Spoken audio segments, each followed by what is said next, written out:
BRS leader और party के कारगुजार सदर केटीआर ने वज़ीर आला रेवंत रेड्डी की ज़ेर क़यादत कांग्रेस हुकूमत पर रियासत ख़ासतौर पर हैदराबाद और अकनाफ शहर के अवाम को गैर मजाज तामीरात के नाम पर बेघर करने का इल्ज़ाम लगाया। केटीआर ने आज एक इजलास में मुतासरीन के साथ बातचीत करते हुए कुछ तस्वीर की स्क्रीनिंग की, जिसमें हाइड्रा के हुक्काम को मकानात की इन्हदामी कार्रवाई करते हुए दिखाया गया।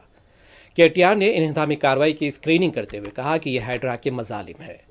केटीआर का कहना था कि हाइड्रा रियासत के गरीबों के घरों को तबाह कर रही है। उनका दावा है कि वज़ीर आला रेवंत रेड्डी ने इंदिरा स्कीम के तहत फराहम करदा मकानात भी मुनहदिम कर दिए।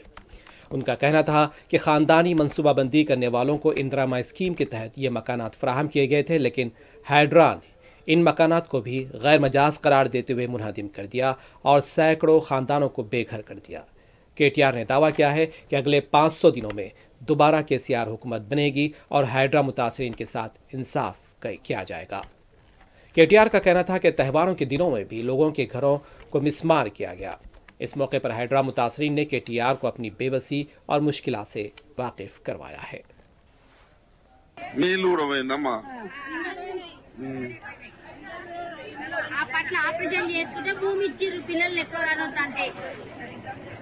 ఇప్పుడు ఎట్లా మరి మీ ఇల్లు కూడా పోయింది ఇప్పుడు మరి ఏడికి పోవాలి మరి ఇప్పుడు ఎట్లా మరి మీ ఇల్లు పోయింది మీరు ఎక్కడ బతకాలి మీరు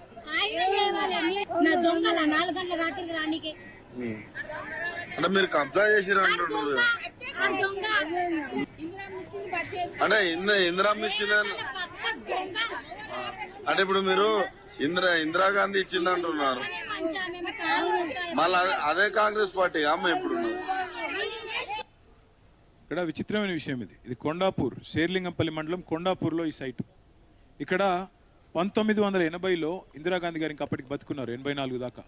ఆ టైంలో కుటుంబ నియంత్రణ ఆపరేషన్లు చేయించుకుంటే వాళ్ళకు ప్రోత్సాహం కింద ఆ రోజు పట్టాలు ఇచ్చారు, ఇందిరాగాంధీ ప్రభుత్వం ఇచ్చింది.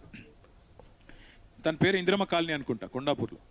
ఇవాళ ఆ ఇందిరమ్మ కాలనీలో ఇందిరమ్మ రాజ్యం అని చెప్పుకునే రేవంత్ రెడ్డి గారి ప్రభుత్వం వాళ్ళందరినీ ఎలగొట్టింది. అక్కడ ఎవరో బిల్డర్ కోసమో పెద్దవాడి కోసమో వాళ్ళందరినీ తరిమేసి ఇందిరాగాంధీ గారు ఇచ్చిన పట్టాలు రద్దు చేసి ఇవాళ వాళ్ళని మెడల్ బట్టి బయటికి నూకితే ఇది వాళ్ళ ఆక్రోషం. ఒక మాట మాత్రం మళ్ళీ ఇస్తున్నా, ఈ ప్రభుత్వం నాకు తెలిసి న్యాయం చేస్తుంది అనే విశ్వాసం నాకైతే లేదు.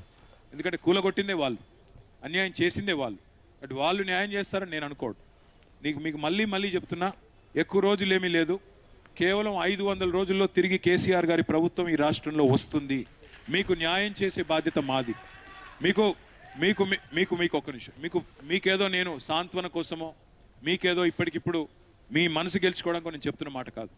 10 ఏళ్ళు మేము ఎవరికి అన్యాయం చేయకుండా ప్రభుత్వాన్ని నడిపాం. 10 ఏళ్ళు పేదవాడికి అవసరమైతే సహాయం చేసే పని చేసినాం తప్ప చెడగొట్టే పని ఎక్కడా కూడా చేయలేదు.